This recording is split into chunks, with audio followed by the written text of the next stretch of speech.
بسم اللہ الرحمن الرحیم۔ اعتکاف کے صحیح ہونے کی شرائط۔ اعتکاف کی صحت کے لیے چند شرائط کا ہونا ضروری ہے۔ پہلی بات، اعتکاف کی نیت کرنا۔ اعتکاف خواہ کسی بھی قسم کا ہو، اس کے لیے نیت شرط ہے، بس بغیر نیت کے اعتکاف معتبر نہ ہوگا۔ ایک مرتبہ نیت کر لینا کافی ہے۔ کسی کام سے باہر نکل کر دوبارہ مسجد میں داخل ہوتے ہوئے نیت کرنا ضروری نہ ہوگا۔ اور نیت کی صحت کے لیے چونکہ اسلام اور عقل شرط ہے، اس لیے معتکف کا مسلمان ہونا اور عاقل ہونا بھی لازمی ہے۔ البتہ اعتکاف کے لیے بلوغ شرط نہیں، لہٰذا اگر سمجھدار بچہ اعتکاف کے لیے بیٹھ جائے تو اعتکاف درست ہوگا۔ دوسرا، پاک ہونا۔ اعتکاف کے لیے معتکف کا جنابت، حیض و نفاس سے پاک ہونا بھی ضروری ہے، یعنی مرد کا جنابت سے اور خاتون کا حیض و نفاس سے پاک ہونا۔ نمبر 3، روزہ رکھنا۔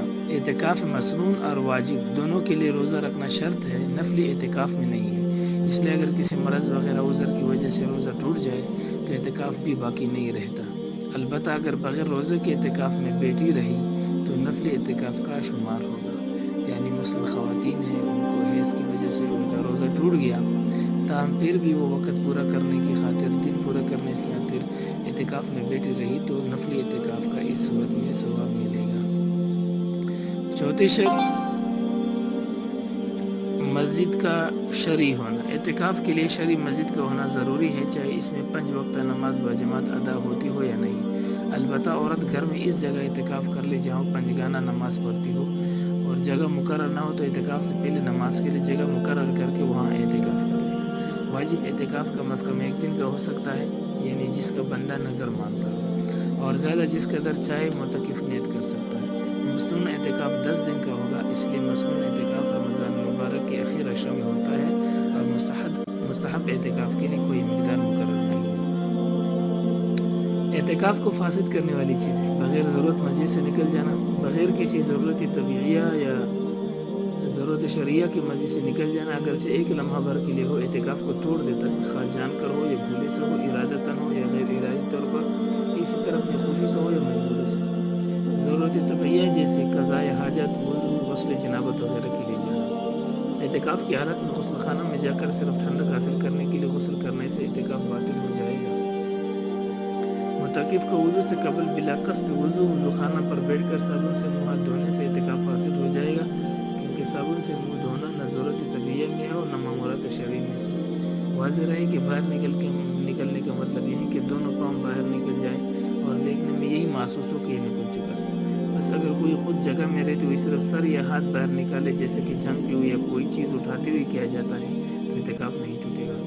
اسی طرح اگر اس طرح کوئی آدمی سر دھوئے کہ وہ سر باہر نکالے اور باقی مسجد میں رہے تو اس کی بھی گنجائش ہوگی۔ اعتکاف کی جگہ سے نکل کر بغیر ضرورت کے ٹھہرنا۔ اعتکاف کی جگہ سے قضاء حاجت کے لیے نکل کر بغیر کسی ضرورت کے ٹھہر جانے سے بھی اعتکاف فاسد ہو جاتا ہے۔ جنون یا بے ہوشی کا طالب ہونا۔ اگر کوئی اتنی مدت تک بے ہوش یا مجنون رہا کہ اس حالت میں ایک روزہ قضا ہو گیا تو اعتکاف ٹوٹ جائے گا، اس لیے کہ اعتکاف میں روزہ ضروری ہے، لہٰذا روزہ نہ ہونے سے اس اعتکاف بھی نہ رہے گا۔ روزہ توڑ دینا۔ اعتکاف کی حالت میں کسی عذر کی وجہ سے بغیر کسی عذر کے روزہ ٹوٹ جائے، توڑ دیا جائے یا چھوڑ دیا جائے تو اعتکاف ٹوٹ جاتا ہے، اس لیے کہ اعتکاف مسنون کے صحیح ہونے کے لیے روزہ رکھنا ضروری ہے۔ حیض کا جاری ہونا۔ حیض آتے ہی عورت کا اعتکاف ختم ہو جاتا ہے۔ دوران اعتکاف اگر عورت کو حیض آ جائے تو جس دن حیض شروع ہوا ہے صرف اسی دن کے اعتکاف کی قضا کرنا واجب ہے، مکمل 10 دنوں کے اعتکاف کی قضا کرنا لازم نہیں۔ ہم بستری کرنا۔ معتکف کے لیے اعتکاف کے دوران ہم بستری کرنا یا دوائی قربہ جیسے گوشت کنار وغیرہ کرنا درست نہیں۔ اگر ہم بستری ہو جائے، اگرچہ زبردستی ہی کیوں نہ ہو، تب بھی اعتکاف فاسد ہو جائے گا۔ اعتکاف کے دوران کیے جانے والے جائز کام۔ اعتکاف کی جگہ میں کھانا پینا، لیٹنا سونا جائز ہے۔ اسی طرح کپڑے تبدیل کرنا، خوشبو لگانا، تیل لگانا بھی جائز ہے۔ اگر بیت الخلاء خالی نہ ہو تو وہاں باہر کھڑے ہو کر اندر موجود شخص کے نکلنے کا انتظار کرنا بھی جائز ہے، اس سے اعتکاف پر کوئی اثر نہیں پڑے گا۔ یہ ضروری نہیں کہ واپس آ کر بیت الخلاء کے خالی ہونے کا انتظار کیا جائے۔ وضو کرنے کے لیے نکلنا جائز ہے۔ عورت اعتکاف کے دوران اپنی جگہ بیٹھے بیٹھے سینے پر رونے کا کام کر سکتی ہے، مگر خود اٹھ کر نہ جائیں۔ اس بہتر یہ ہے کہ اعتکاف کے دوران تمام تر توجہ تلاوت، ذکر، تسبیحات اور عبادت کی طرف رہے، دوسرے کاموں میں زیادہ وقت صرف نہ کرے۔ اگر گھر میں کوئی کھانے پکانے والا نہ ہو تو عورت مسجد بیت یعنی اپنے اعتکاف گاہ میں رہتے ہوئے کھانا پکا سکتی ہے۔ سلینڈر اپنے پاس رکھے اور وہیں پر بیٹھے بیٹھے سارے کام تو کر سکتے ہیں۔ مسائل اعتکاف: معتکف کے واسطے ضرورت طبعی پیشاب، پخانہ وغیرہ اور شرعی ضرورت مثلا اذان دینے اور نماز جمعہ وغیرہ ادا کرنے کے لیے اعتکاف کی مسجد سے باہر نکلنا درست ہے، مگر جمعہ کی نماز سے اس قدر پہلے جائے کہ جامع مسجد میں پہنچ کر تحیۃ المسجد اور جمعہ کی سنت پڑھنے کے بعد خطبہ سن سکے۔ زیادہ دیر پہلے نہ جائے، لیکن وقت کی اندازہ کرنے میں اگر غلطی ہو جائے تو معاف ہے، اور جمعہ کے بعد کی سنتیں بھی جامع مسجد میں ٹھہر کر دوسری مسجد کے معتکف کے لیے پڑھنا جائز ہے۔ فائدہ: اعتکاف سے ایک مقصد یہ بھی ہے کہ اس میں جماعت کے ساتھ نماز پڑھنے کا خوب موقع میسر آتا ہے، اس لیے معتکف ہر وقت انتظار صلاۃ کی وجہ سے نماز میں ہی شمار ہوتا ہے، کیونکہ انتظار صلاۃ بحکم صلاۃ ہے، اور اسی وجہ سے معتکف کے لیے ضروری ہے کہ اعتکاف ایسی مسجد میں کرے جس میں نماز پنجگانہ کی جماعت کا انتظام ہو۔ تنبیہ: اذان جمعہ سے قبل جو آج کل واز کہنے کا رواج ہے، دوسری مسجد کے معتکف کو اس کے سننے کے لیے جامع مسجد میں نہ جانا چاہیے۔ ہاں، اگر تحیۃ المسجد اور جمعہ کی سنت پڑھنے کے بعد جماعت کے قیام میں اندازہ سے زیادہ دیر لگ جائے تو ایسے وقت اگر جماعت کے انتظار کی حالت میں واز بھی سنتا رہے تو کچھ حرج نہیں۔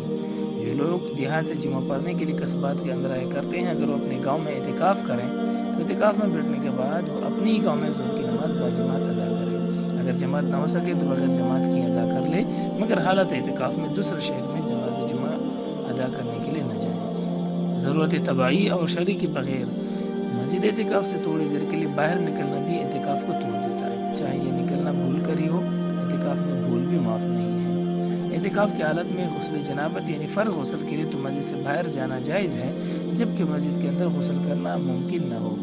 اسی طرح اگر کوئی ایسی جگہ نہ ہو کہ مسجد میں بیٹھ کر وضو کر سکے اور مسجد کا فرش غسالِ وضو سے ملوث نہ ہو تو وضو کے لیے بھی مسجد سے باہر جانا جائز ہے، مگر گرمی کی وجہ سے مسجد سے باہر جا کر غسل کرنا جائز نہیں، اس سے اعتکاف نہیں رہے گا۔ اس لیے بہتر یہ ہے کہ مسجد کے اندر ہی ایسے کوئی صورت اختیار کی جائے کہ غسل کا پانی بھی مسجد میں نہ گرے اور غسل بھی ہو جائے۔ حالت اعتکاف میں خاموش رہنے کو عبادت سمجھنا مکروہ تحریمی ہے، البتہ فضول باتیں نہ کریں، تلاوت کلام اللہ یا کسی اور عبادت میں مشغول رہے۔ ضرورت کے موافق دنیاوی مباح کلام کی بھی اجازت ہے۔ معتکف اور مسافر کے علاوہ دوسرے شخص کے لیے مسجد کے اندر کھانا پینا اور سونا مکروہ ہے، اسی طرح خرید و فروخت کرنا بھی مکروہ ہے۔ فائدہ: جب نماز پڑھنے مسجد میں جایا کرے تو بھی اعتکاف کی نیت کر لیا کرے، اس طرح مسجد میں نماز پڑھنے کے علاوہ اعتکاف کا ثواب بھی مل جاتا ہے۔ ایک مفت کی عبادت ہے جس سے لوگ غافل ہیں، اور چونکہ اعتکاف مستحب ہے، اس میں ایسی شرائط نہیں ہوتی جیسے اعتکاف نظر اور اعتکاف کی صورت موقع میں ہوتے ہیں۔ اس کے لیے وقت کی مقدار بھی معین نہیں، 1 منٹ کے لیے بھی ہو سکتا ہے۔ معتکف کے لیے بھی غیر معتکف کی طرح اصح یہی ہے کہ مسجد کے اندر رہ کا اخراج نہ کرے، لیکن بوجہ حج کے اگر غیر اصح قول پر عمل کر لیا جائے تو بھی گنجائش معلوم ہوتی ہے۔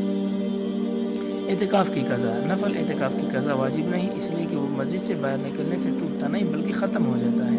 واجب اعتکاف ٹوٹ جائے، خواہ نظر معین ہو یا غیر معین، تو سب ایام کی قضا واجب ہے۔ سنت اعتکاف ٹوٹ جائے تو صرف اسی دن کی قضا واجب ہے جس میں اعتکاف ٹوٹا۔ فاسد ہونے کی صورت میں نفلی اعتکاف ہو جائے گا، 1 دن کی قضا لازم ہے، چاہے رمضان ہی میں کرے یا رمضان کے بعد نفلی روزہ کے ساتھ کرے۔ اگر اعتکاف دن میں ٹوٹا ہو تو صرف دن کی قضا واجب ہوگی۔ ادائی قضا کے لیے روزے کے ساتھ صبح صادق سے پہلے اعتکاف کے مخصوص جگہ میں داخل ہو جائے اور اسی روز شام کو غروب آفتاب کے وقت وہاں سے نکلے۔ اگر اعتکاف رات میں ٹوٹا ہو تو پھر رات اور دن دونوں کی یعنی 24 گھنٹے کی قضا واجب ہوگی، اور اس کے ادا کرنے کا طریقہ یہ ہے کہ غروب آفتاب سے پہلے مسجد میں داخل ہو اور دن کا روزہ رکھے، اور دن گزارنے کے بعد غروب آفتاب کے بعد وہاں سے باہر نکلے۔